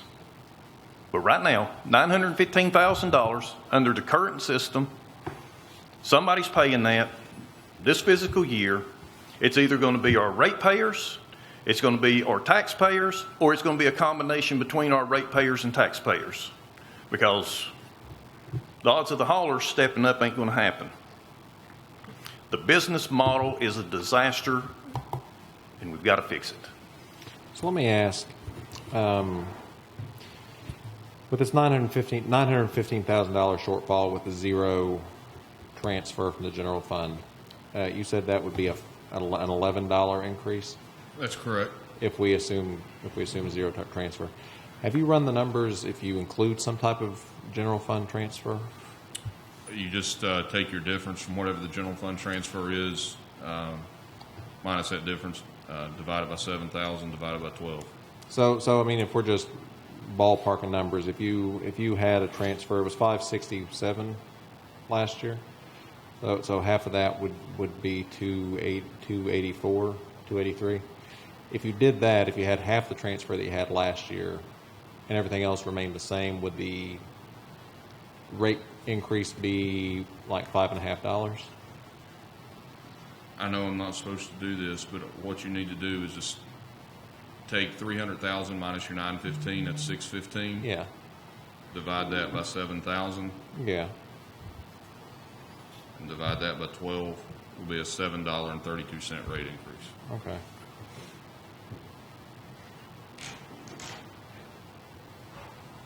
But the problem with But that is the that's the haulers citizens do absorbing nothing. all that. That's the citizens absorbing that whole And, nut. now, what we do on our contracts, if they're a multi-year contract, there is an incremental increase every year. So whenever they sign a contract if it's a 5-year contract, it incrementally increases every year a percentage. So it's not like they're paying something the same rate for 5 years. Because that's growing with inflation like residential rates should have done for a long, long time. Right. We try to include inflation over that period of time. Do you know what that percent is It depends on the contract. on average? Do you know what the average? Just the base revenues last year divided by base revenues with that increase would tell us. What it I'd is. have to get that number for you. Do you know what last year end of year revenues divided by the previous year revenues? What percent increase that difference is? If you look at the revenue Well, and side, you on can't, just the haulers. Well, you can't look at it that way because sometimes you don't have, your haulers may not bring in as much one year as they do the previous year. So revenues may be different based on tonnage that's being brought in.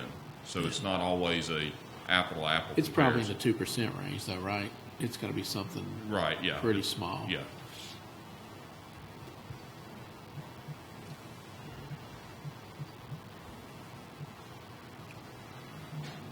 Well, I would say just as far as the question that you've posed directly, I wouldn't feel comfortable with you all reducing what you've budgeted for a liner and the closure and post-closure costs. Especially if there's a form you sign under penalty of perjury, I wouldn't feel comfortable for you all to sign something saying we're setting that money aside if we're not really setting aside the correct amount of money. I'm going to respond to that real quick. I want to be clear that the city of Bristol backs that certification, and the city of Bristol, which would include the general fund, does. I just want to make clear that we're not certifying something that we don't have in place. How we account for that is a different discussion, but the city of Bristol has the assets to back what we certify. I just want to be very clear about that, so there's no confusion about that.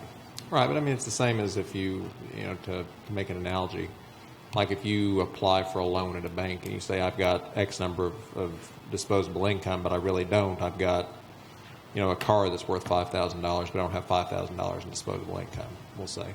Because the money is in the general fund, but it's not in the balance specifically for the liner and the closure and the post-closure.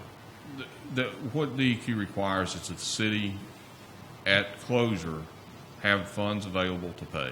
Yeah. And we are certifying that we can close those if we had to, we could pay that if we had to close. But those shouldn't be funded from the general fund. They should be funded through the solid waste disposal fund, which is what you're trying to do here. That's right. And that's what I would, just speaking as one person, that's what I prefer to see. But I think Randy hit it on the head when he started the discussion with the first slide was like, we've had an audit finding for the last how many years on the solid waste landfill, right? I mean, that doesn't look good on the city management to say we continue to have this audit finding, right? I mean, professionally, you want to say we got to get rid of that. Now, from what effect does that have? Well, the rating agencies keep looking that we got an audit finding, says we're not doing anything about it. They want to see that go away. Well, the only way it can go away is making some of these tough decisions we're talking about rates and costs, and it has to go away. I mean, this city's rating has gone up for that reason. We've done it in other areas. Now it's time to, we kind of got one of the last elements in the room, right? We've got to shoot this one, and it doesn't have to be done over 1 year. It can be done over 2 or 3, but you got to show you're willing to do it, right? And show you're making serious movement toward it. And it's going to be a benefit to the city.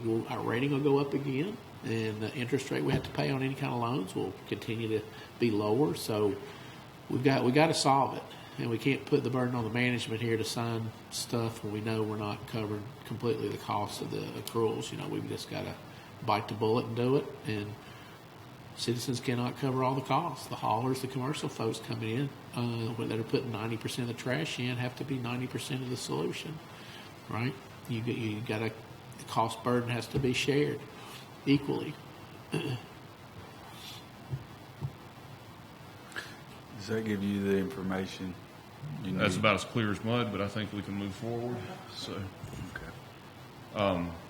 Next discussion item, is there a consensus to increase residential rates?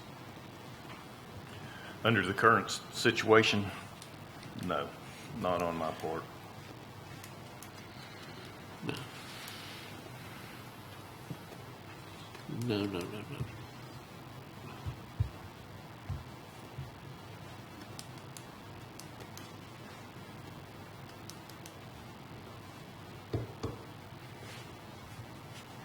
I'll just say, I mean, this year I would prefer, if there's any way possible, not to, as I've said before, just due to what people have gone through the last year, plus potential real estate property increases because of the reassessment, if we could avoid it. But as I say that, I probably realize at the same time I'm kicking a can down the road, because when you look at this, we need to catch up just from the fact that we haven't done this incrementally for so long. And then when we did, we had to make big jumps. I think we do need to make, whether every year, every 2 years, definitely probably every 3 years, some kind of just incremental adjustment just to keep up with inflation. As you pointed out, it's in the contracts. We need to do that on this side. But as far as this particular budget cycle, if possible, I would prefer not to. But I could understand why we might have to.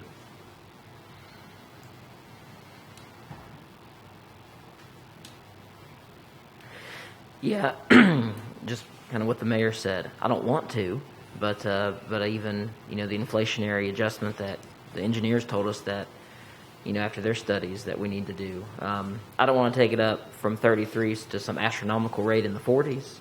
I hope we're still in the 30s, and I hope we're still close to 33. But because that was a big jump from 22 to 33. I think it needed to be done, but yeah, it is basically the factor is the higher the rate, the less of a transfer from the general fund.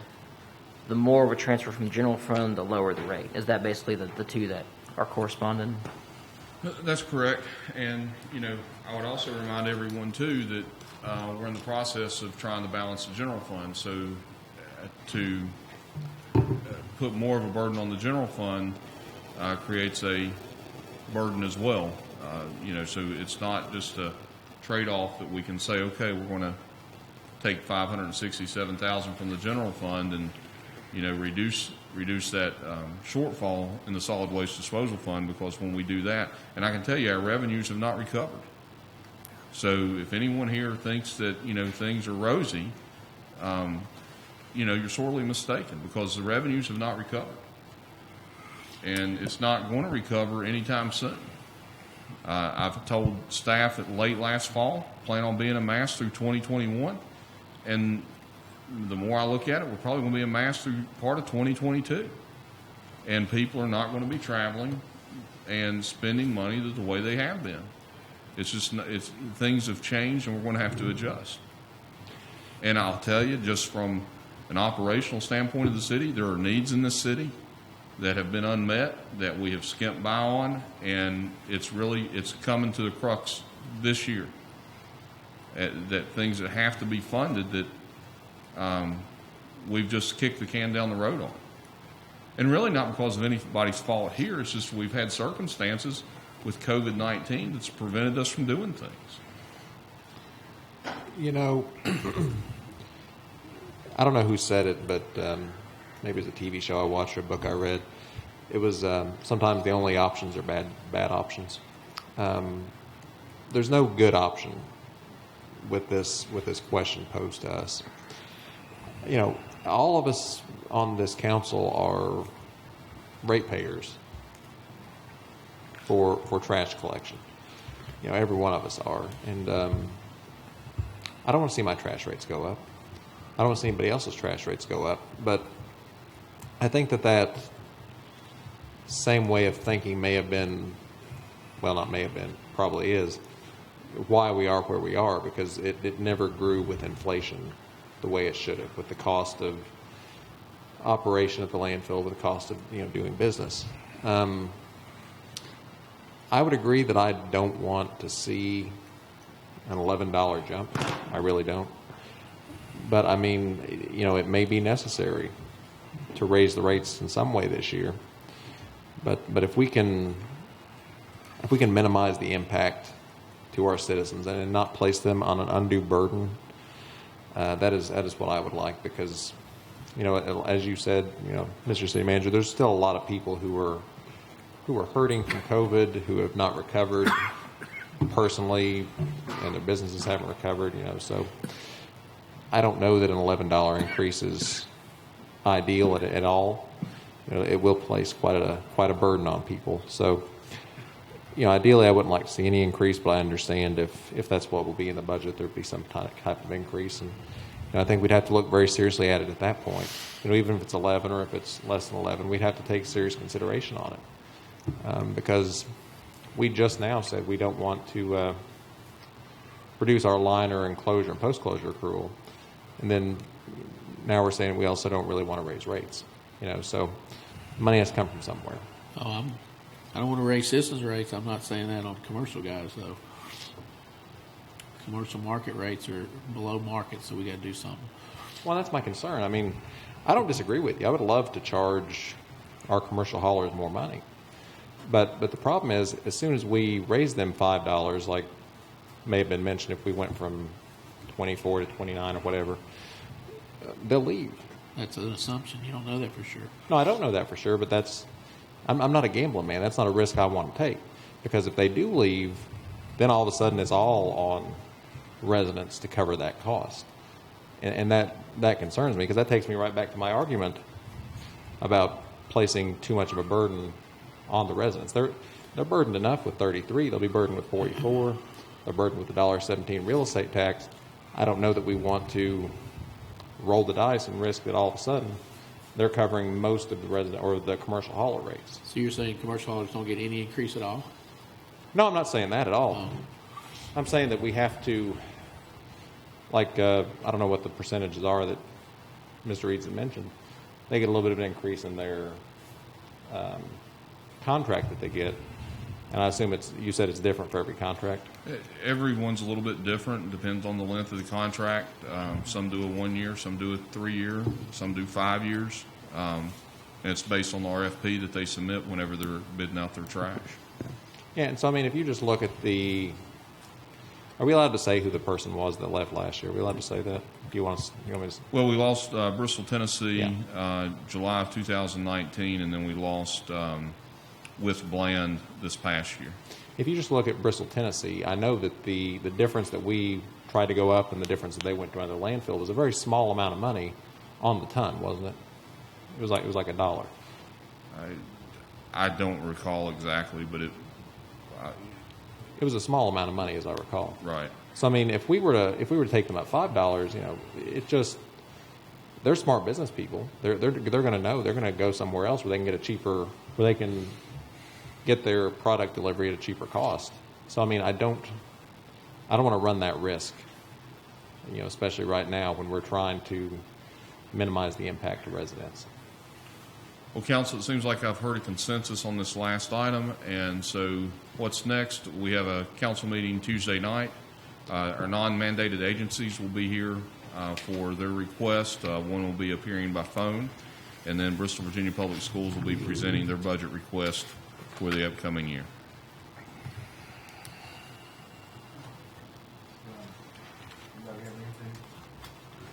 Anybody have anything else? Well, I'm just going to say in closing here that, you know, the 915 obviously has got to be put into the budget to carry on at the current rate that we're going. We've got to get a liner, and we've got to set money aside for post-closure. Now, how's the best way to do that? And it was just said that sometimes there is no good option. So what do you do then? In my mind, when you really have no option that anybody wins, then you take the option that has the least amount of detrimental impact on this scenario, which equates to the city coffers. There's roughly $35 million, $40 million that the city has to work with to pay bills, and we ended out the year with almost a little over $4 million in excess and blah, blah, blah. The taxpayers can cover the 915 shortfall with a lesser impact than the ratepayer being hit with the full increase of that, because the haulers ain't paying. They ain't stepping up. So I oppose any increases on the rates under the current scenario. If we eliminated the haulers, I would entertain the thought, because I know it has to happen, to increase that rate. But the least detrimental avenue to take is to let it come out of the general fund and leave the ratepayers alone. That's my closing. So, Ms. Marnie raised her hand. I think, would you want to add a comment, Ms. Marnie? Yes, I would if you will allow me. Well, I know I had one other councilman that during the recess that would, is that rest of the council fine with that? Okay, please try to keep it very, as brief as you can. She brought biscuits and gravy to help keep you fed. Oh, no, she didn't. Dang it.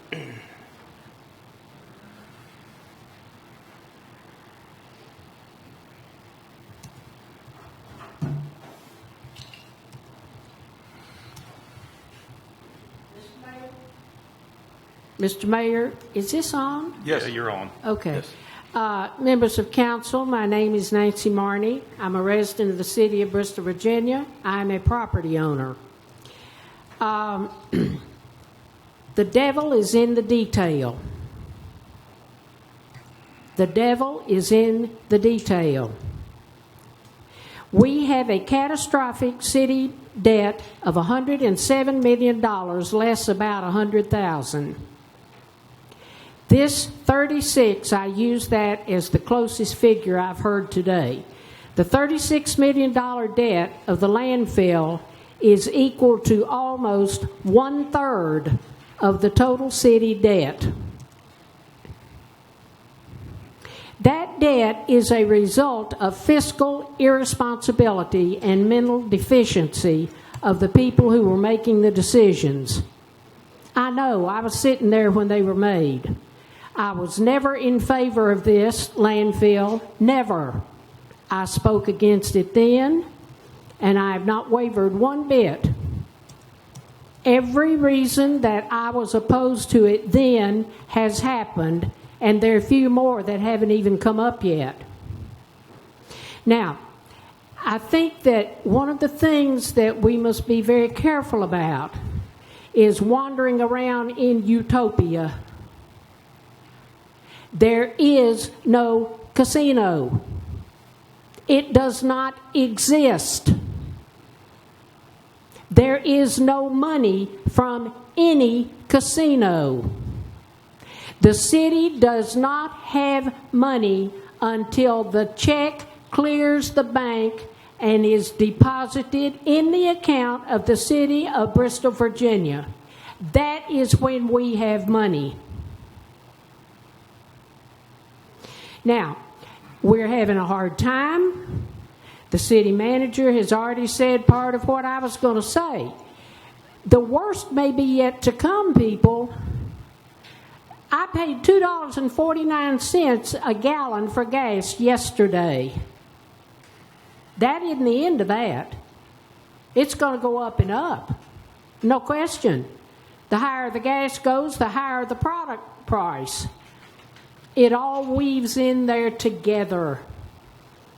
We don't know yet what's going to happen. We don't know what our future is.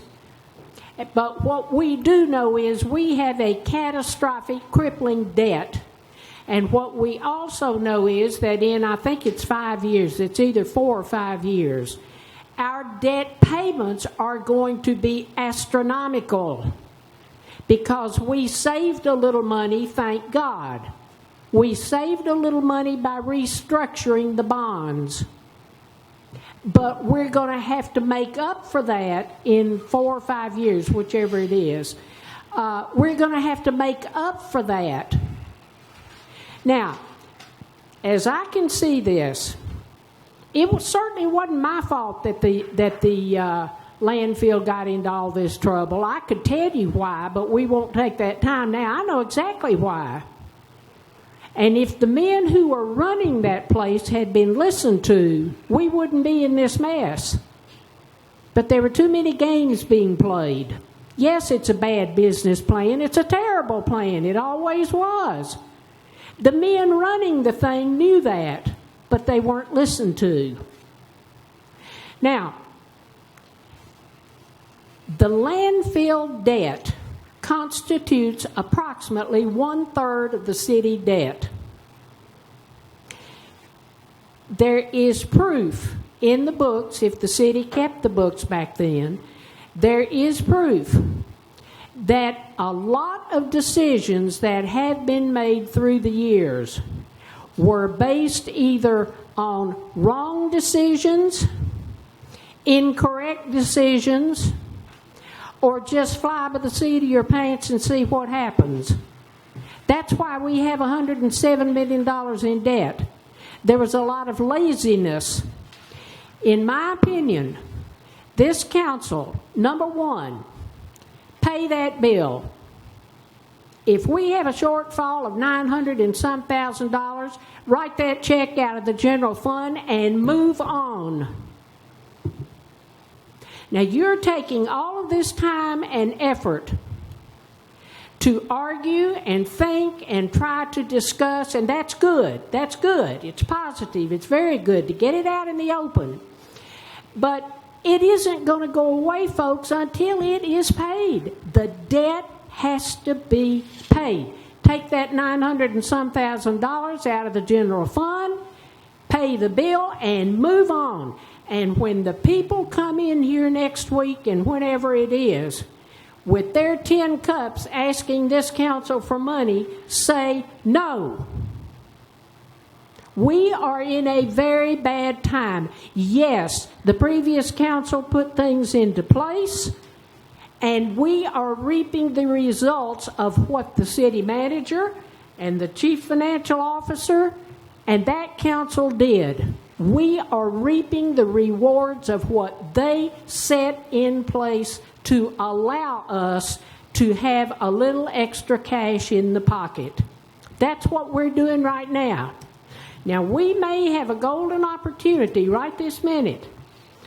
It'll be hard. Of course it's hard. It's hard on everybody. But we may have a golden opportunity right now to make a difference. Pay that bill. Get it paid. Let your ratepayers, and I'm so glad to hear some of you all have concern for the ratepayers and the citizens. Let me give you a good example of what I'm saying here, using the wrong figures. Several years back when I used to do all kinds of things, but back several years, I worked through the Virginia Economic Development Department, at my expense, I will add. Many phone calls. And instead of using, as the council was using, average salary, average income. I'm not very big on averages when it comes to money.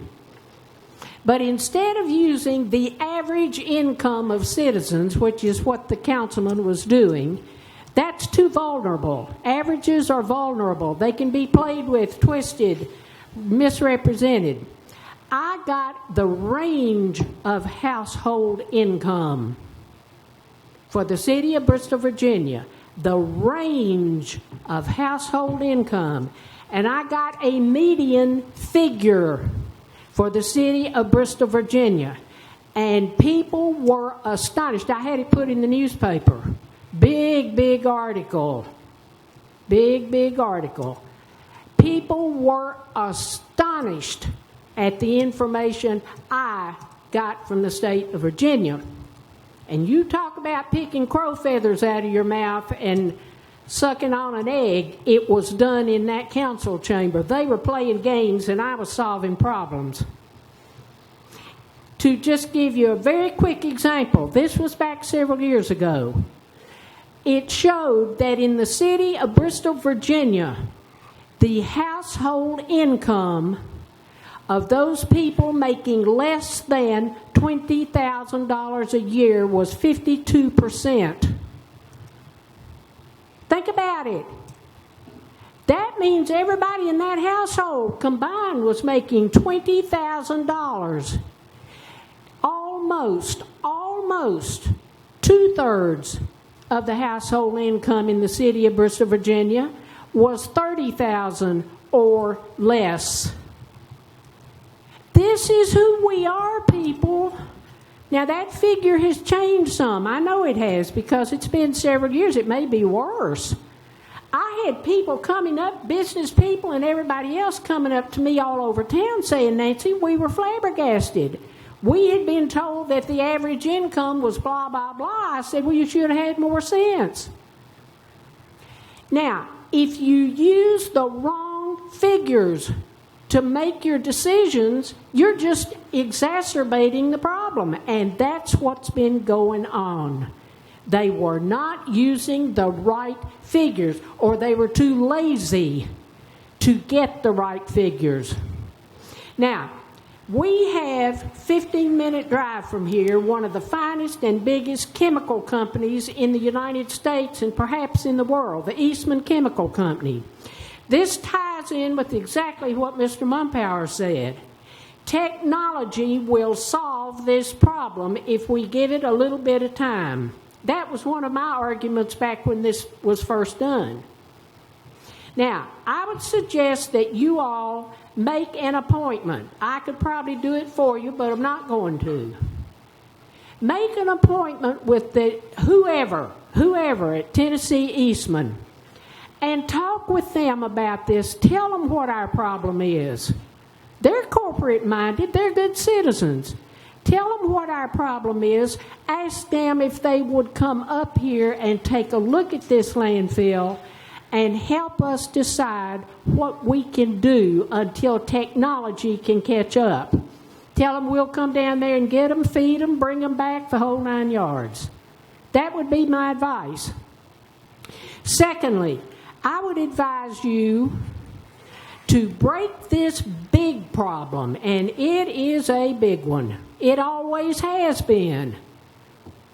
Break this problem down to the bare bone and find out precisely where the money is going. Find out what the expense for running that truck is. Find out what the expense for dumping it.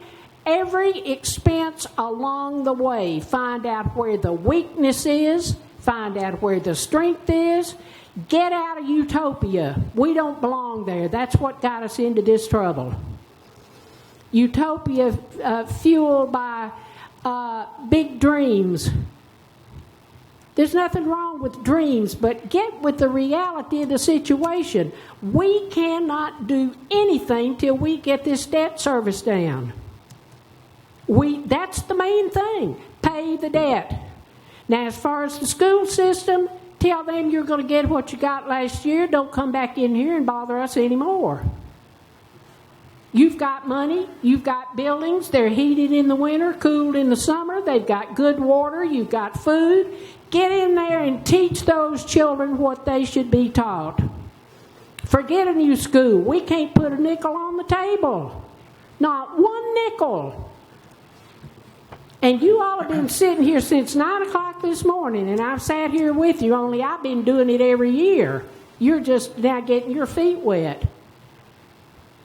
Get this bill paid. Pay it this year. Buy yourself some time.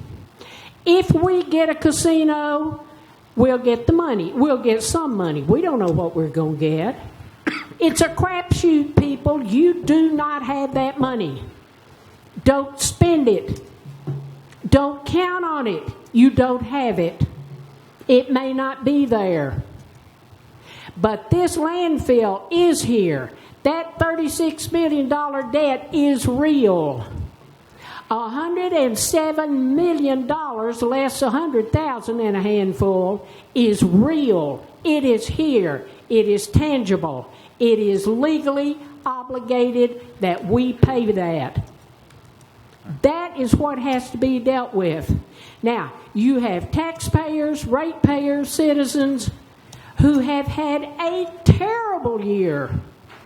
And I congratulate the ones of you who have brought this to the front today. That's one of the biggest points of all. It wasn't my fault that we're in this mess, I guarantee you that. And it was not the fault of most of the citizens. It was fiscal irresponsibility and mental deficiency. That's what did it. Power and ego. Get your name in the paper. Appear on the news, on the TV. Oh, for Pete's sake, get serious. Solve problems. Come up with solutions. Don't make it so hard for people to live in the city of Bristol, Virginia. It's become a nightmare. It's just become a nightmare. Pay that bill and get out from under that overwhelming responsibility. Get rid of that. This is the time to do it. Pay it. Take it out of the general fund. And then you're going to have to figure out how to make it up if you need to. But pay that bill. All right. And get out from under it. Thank you, Mayor. I appreciate it very much. Thank you, Ms. Marney. We appreciate your comments. I'm sure we'll hear more in next meeting and public hearing as well. But does anybody else have anything to add? All right, if that's the case, I'll call us adjourned and we'll meet on the 9th in our regular meeting.